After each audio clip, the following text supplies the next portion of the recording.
have to tell you about my Tuesday. It started out fine. I had 3 things on my list, just 3. But then by noon, I had 14 tabs open, 2 different project managers messaging me, and I was somehow researching a new air fryer while trying to finish a client proposal.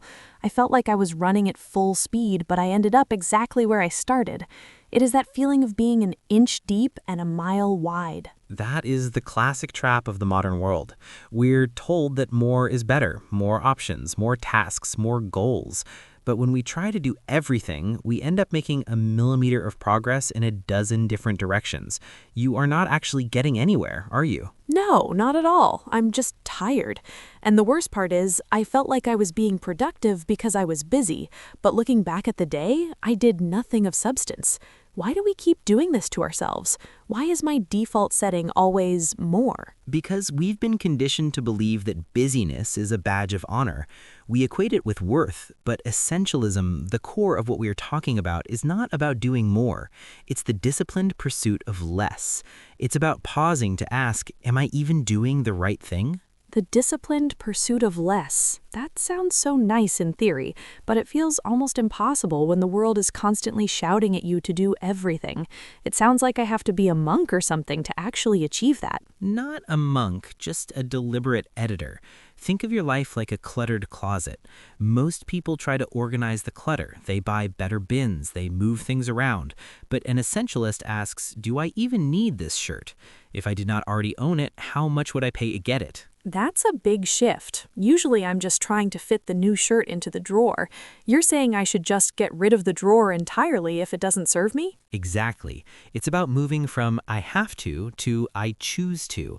Most of the things we think are vital are actually just noise. We have to learn to distinguish the vital few from the trivial many. If you do not prioritize your life, someone else will. That hits home. If I don't say no to the air fryer research, the internet decides my afternoon for me. So how do we actually start? Because right now, my life feels like one giant pile of things that all feel important. We need a strategy, something immediate. The first step is what I call the 90% rule. When you're looking at a task or a commitment, give it a score from 0 to 100. If it's not a 90 or above, it's a 0. Wait, a 0? That's harsh. What if something is a 70? 70 is still a passing grade. If it's a 70, it's a distraction. If it's not a hell yes, it's a no. By getting rid of the 70s and 80s, you clear the space for the things that are actually 100. It forces you to make the trade-off. Okay, I can see how that would work, even if it feels a bit scary to let go of the pretty good stuff.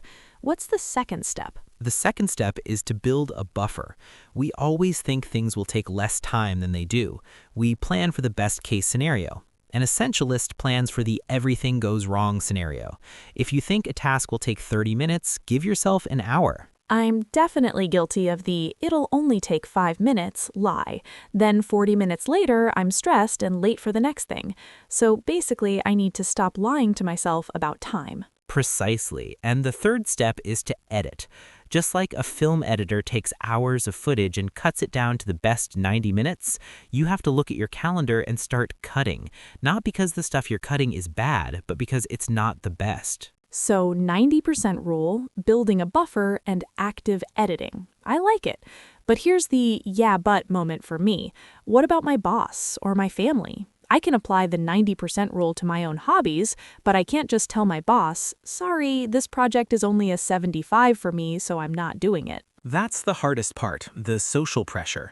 We're afraid of disappointing people. But think about it this way. If you say yes to everything your boss asks, you'll eventually do a mediocre job on all of it.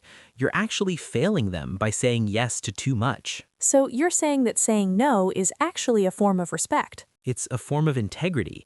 You're saying, I want to do a great job on Project A, so I can't take on Project B right now. Most reasonable people respect that more than someone who says yes and then misses the deadline or turns in poor work. I guess I never thought about it as a trade-off of quality. I just thought of it as a trade-off of my own sleep. And that's the trap. You think you can just work harder to bridge the gap, but you're a finite resource. You have a limited amount of energy. When you spread it thin, you lose your edge. The disciplined part of the pursuit is the hardest because it requires saying no to good opportunities to make room for the great ones. It's like that saying, the enemy of the best is the good. Exactly. If you fill your life with good things, you'll never have room for the best things. You have to be willing to be misunderstood. You have to be okay with someone being briefly annoyed that you said no, because the long-term result is that you actually deliver something meaningful. I think I need to practice my no in the mirror tonight. It feels like a muscle I haven't used in years. It's a bit atrophied. It's a muscle, and it gets stronger every time you use it. Start small. Say no to one minor thing today that you know is a 70. See how it feels. It will probably feel like a relief after the initial heart palpitations. That's just the sound of clarity moving in. We have to stop trying to do it all and start making the highest possible contribution to the things that really matter. So the takeaway for today is pretty clear. More is just a distraction in disguise. To get to the clarity we want, we have to start cutting the noise, even the noise that sounds like a good opportunity. Well said. It's about choosing one path and walking it deeply, rather than standing at the crossroads trying to run in every direction at once. I'm going to go close about 12 of those 14 tabs now. That's a great start.